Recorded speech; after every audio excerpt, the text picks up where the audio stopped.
In KwaZulu-Natal, where the province's hospitality industry is optimistic they will enjoy a positive Easter long weekend, the industry was impacted by beach closures during December's busy festive season. Last year, many beaches closed to bathers because of high E. coli levels. This followed damage to critical water and sewage infrastructure in the eThekwini municipality following the floods in April and May. We now bring in SABC News reporter Jade Pulsar for more on the story now. Jade, thank you so much for your time. Great to have you back on the program. Now you're still tracking developments on that theme park there by the beachfront. What more can you tell us this morning? Well, welcome back, Mxolisi, and to the viewers back at home. And earlier on, we were looking for the owner of the amusement park Fun World.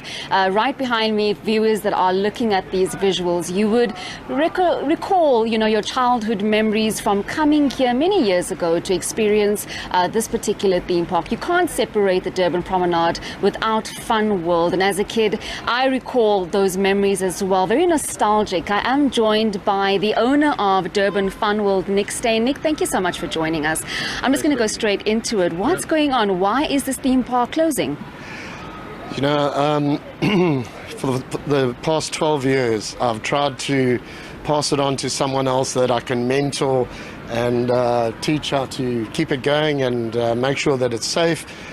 But whenever I get someone that's interested and wants to, it just falls apart the minute it gets to the municipality. They just won't give anybody a lease. In fact, they won't even give me a lease. My lease expired in April of 2017. For the last 6 years, I've been on a month-to-month basis, and it's just got to the point where you can't do it anymore. This is a highly capital-intensive business. Repairs here are not cheap, and to keep this park going on a month-to-month basis is just, it's not feasible anymore. And unless the municipality is prepared to sit down and talk to me and we work out a solution that is for the benefit of Durban, unfortunately I'm just going to have to pack up and go, and that's going to be very sad. But to be honest with you, the fact that I'm the third generation owner of this business, and we've been on this site for about 75 years, is not the real issue. The real issue here is the people that have worked here for decades, and the patrons that have come here. I mean, you remember as a child, and you know how many stories I've had from so many people about how their grandparents brought them here, and now they're bringing their grandchildren here. It's been a part of Durban. In fact, it's what's made Durban a part of what it is Durban Fun World. I mean, we're the only sort of non-food outlet left on the beachfront, apart from a Shaka, which is owned by the municipality. And I've tried, and eventually you've just got to realise that the municipality are just not coming to the party. So, the municipality don't communicate with me at all. So, what do? You just have to eventually shut shop, and I would like to see it continue for everyone else, not for me, for everyone else, and for Durban. But what do? And it can be so easily solved, it really can be.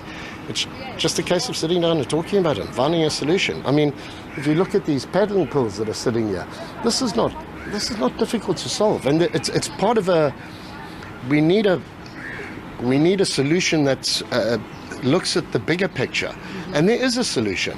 But until somebody talks to me, I've been in this business all my life, and really, when I walk out of here, that's 65 years of experience and knowledge that's going to walk off the beachfront, and I'm here, and they could quite easily listen and hear what I have to say.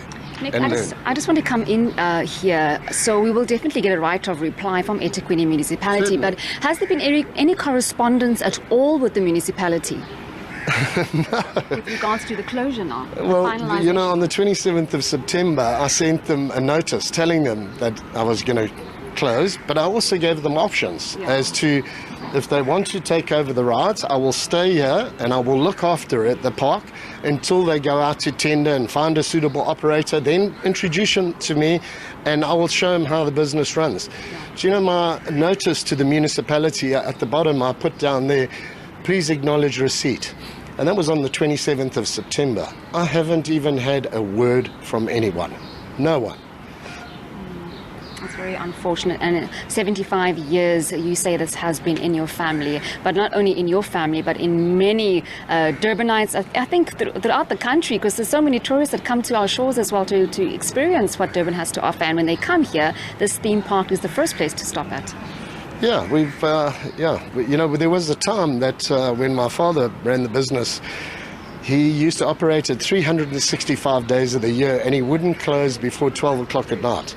And he stayed, and he operated it full time. But over the years, we've got to the stage where we operate during the school term. We operate just from Friday to Sunday. I mean, that's how little people come down here now. And I'm not surprised because, look at the pools. I mean, really. I wanted to ask you, is this place closing down, or are you closing down because there's not enough foot traffic? Yes, the paddling pools, it's completely empty. We don't see any people coming in to enjoy that, but also COVID-19 and the unrest. So there's a triple threat when it comes to businesses here on the promenade. Is that some of the challenges that you encountered as a business? Yeah, those are some of the challenges, but they can be overcome. There's actually, if we sit down, there is a way of rejuvenating this place incredibly and making it a must-go-to place. And that incorporates looking at the bigger picture, not just Fun World, but I mean the paddling pools and all around you. And if there's a proper plan put in place, this place could turn around quite easily. It wouldn't take a lot, to be honest with you.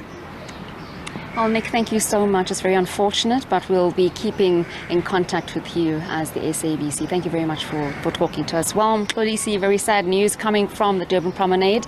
The theme park, Fun World, Durban Fun World, will close its doors. We will try and get a right of reply from the municipality. As you heard there, the owner, Nick Steyn, saying that his cries have fallen on deaf ears and he doesn't know what to do but close the Fun World Park. It's back to you in studio. Jade, that's a very sad state of affairs indeed. As you're having this conversation with Mr. Steyn there, I heard the impact of the closure of Fun World now means that many people will be without jobs. Do we know how many people were employed there? Let's put a number to it, perhaps. Yeah. Well, since COVID-19, they've had to let a lot of people go, as Nick Steyn was telling me off camera. Right now, he's only operating during the holidays. I actually do see municipality communications officer there. Let's see if you can just stay with us, Mxolisi, and we can just ask Lindiwe Kuzwayo just to join us, just to talk about the tourism weekend, but as well as what's currently taking place. If we can see if we can just grab her. Maybe she can just swing past. No, it's quite a distance for her to walk. But maybe in our next crossing, we'll grab her and see what the municipality is saying with regards to Fun World closing and also tourism in Durban. How have we fared and how are we faring this Easter weekend? Lisi, I'll hand back to you. We'll park it there. Thanks very much indeed for that update. Jade Paulser joins us there from Durban.